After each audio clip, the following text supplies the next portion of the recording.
जय हिंद गाइस। मैं धर्मेंद्र कुमार दुबे अपने यूट्यूब चैनल पर आपका स्वागत करते हैं। अब एक बड़ी इंपॉर्टेंट मुद्दे की बात करने जा रहे हैं। हमारा मुद्दा ये है कि जो आसाम में जो एग्जाम हुआ था ना, बेसिकली अगर हम एनटीए की ये जो इंफॉर्मेशन देखते हैं, जो 28 को ही आई है, ये जो पब्लिक नोटिस है 28/2/2025 को Assam down town university Guwahati में जो एग्जाम हुआ था वो कैंसिल कर दिया गया। पहली एक बात। दूसरी बात यह है कि तुरंत जो है हमारा एग्जाम डेट भी आ गया और कब एग्जाम ले रहे हैं। तो जो प्रॉब्लम स्टूडेंट्स के तरफ से आई है ना, दो मुद्दे बड़े वो सीरियसली पूछे हैं कि क्या सर इस एग्जाम से कोई प्रभाव पड़ेगा। दूसरा, इस एग्जाम की वजह से क्या कट ऑफ में चेंजिंग आ सकती है या क्या होगा। सो बहुत सारी प्रॉब्लमें हैं लोगों के बीच में। तो हम एक एक प्रॉब्लम उनकी सॉल्व करने का यहाँ प्रयास करेंगे।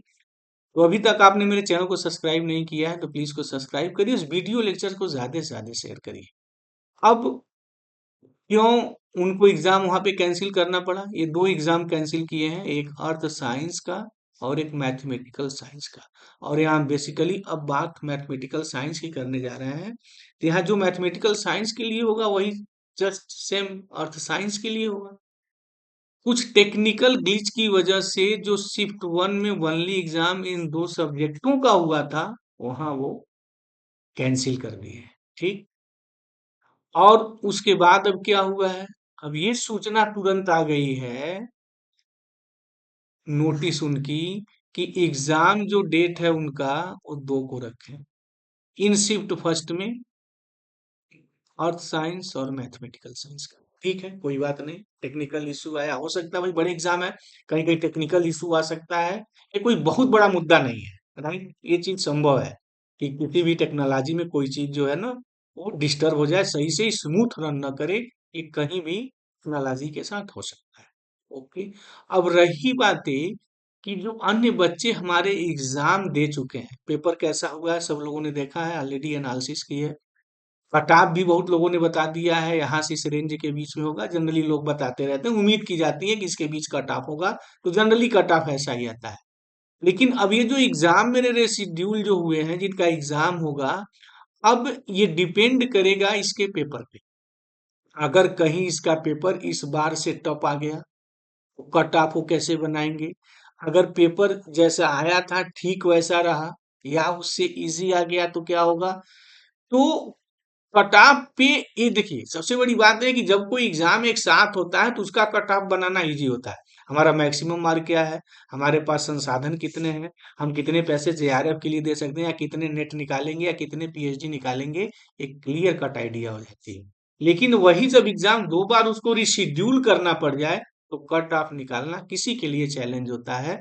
चाहे वो आपका स्टेट स्तर के कॉम्पिटिशन्स की बात हो या नेशनल स्तर के कॉम्पिटिशन्स की बात हो। क्योंकि दोनों को एक साथ टैली करना ना इतना आसान नहीं होता है कि वो जो बच्चे एग्जाम दे रहे हैं कैसे होंगे क्या नहीं होंगे, कितनी तरह की समस्याओं से गुजरेंगे। तो कट ऑफ में चेंजिंग का जो डिस्टरबेंस है वो होगा, डिफिनेटली होगा, इसमें कोई दो राय नहीं है। चाहे कितनी भी वो मैथमेटिक्स लगा लें, क्योंकि जब एक साथ कोई चीज रन करती है तो उसका लाभ हानि सबको भुगतना पड़ता है। लेकिन जब एक ही चीज है अलग अलग ढंग से हो जाती हैं तो जो उसका रिजल्ट होता है ना, वो हम लाभ सही करें बहुत अच्छा रिजल्ट नहीं होता है। तो बहरहाल कट ऑफ पे, कट ऑफ पर अब क्या इफेक्ट पड़ेगा, क्योंकि अब तो उसका एग्जाम होने के बाद एनालिसिस की जाएगी कि उस सेंटर में सबसे ज्यादा मैक्सिमम मार्क कौन पा रहा है। ये जो मेरे एग्जाम हुए हैं उसमें हमारे मैक्सिमम मार्क्स क्या है कि इनके बीच में हम कट ऑफ बना सकते हैं। अब उनके बीच में सारी वो मैथमेटिक्स वाली गेम चलेगी। अब वो मैथमेटिक्स अपना निकालेंगे कौन हम कैसे मानेंगे क्या नहीं मानेंगे what's ever. But problem until problem में रहेगी। आप क्या समझते हैं कमेंट बॉक्स के माध्यम से जरूर बताएं। और एक लास्ट चीज कि इस बार का कट ऑफ किया जाएगा, अगर बहुत ये आपको हुआ भी तो हमें तो लगता है जो पेपर देखा जा रहा है, जिस तरीके से ट्रेंड हमारा विगत 2 सालों से रहा है कि कट ऑफ इस बार क्या जाना चाहिए, कट ऑफ क्या होगा। तो ये पिछले साल का आप देख रहे हैं कि कट ऑफ है। पेपर आपका टफ नहीं था, मॉडरेट और टफ के बीच कहेंगे। कुछ क्वेश्चन आपके इजी थे, इस बार भी वैसे ही हुए हैं। पार्ट बी लोगों ने बताया काफी टफ पार्ट में आए थे। पार्ट बी के जो भी क्वेश्चन थे थोड़े टेक्निकल क्वेश्चन थे। Part C as it is रहा है, पार्ट ए भी आसान रहा है। तो मुझे लगता है कि इस बार का जो कट ऑफ है ना पिछले साल से कम नहीं होगा। पिछले साल जितना ही कट ऑफ इस साल की भी उम्मीद है, तो आप देख रहे हैं कि बेसिकली मैथमेटिकल साइंस में ये जो कट ऑफ गया था, अगर हम इसको राउंड फिगर की बात करें तो 7, और ये लगभग 117 इस नंबर, यानी हम ये कहें कि 110 इसके ऊपर ही कट ऑफ जेआरएफ का जनरल के लिए बना।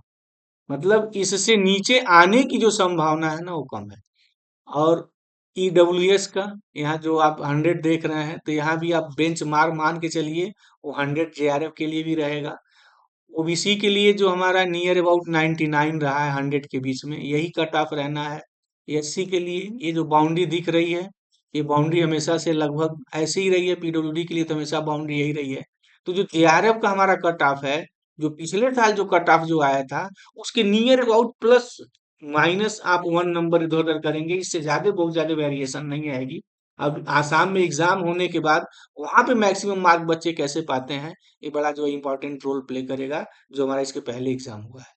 अब अगर हम सिर्फ एलएएस की बात करें असिस्टेंट प्रोफेसर के लिए, तो यही कट ऑफ रहना है इस बार भी। नहीं मतलब कि जो कट ऑफ 2024 का रहा है जून वाला, अगर हम देखें तो नियर अबाउट प्लस माइनस 1 के साथ यही कट ऑफ रहेगा।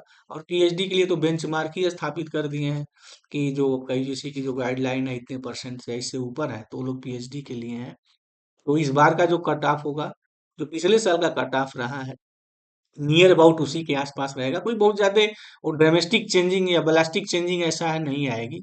नियर अबाउट कट ऑफ वही रहना। आप क्या सोचते हैं, कट ऑफ क्या जाएगा? एग्जाम आप दिए हैं, सारी चीज देख रहे हैं। यहाँ आसाम का जो टेक्निकल इशू आया है, उसकी वजह से कैसी प्रॉब्लम होगी, अब तो कट ऑफ आने के बाद ही लगेगा। या आसाम के जो क्वेश्चंस पेपर आ रहे हैं उसको देखने के बाद क्या क्वेश्चन वहाँ बहुत टफ है या इजी है, ये सब सारे बड़े मायने रखेंगे। तो इसी के साथ अपना वीडियो लेक्चर हम फिनिश करते हैं। Thank you very much guys, जय हिंद।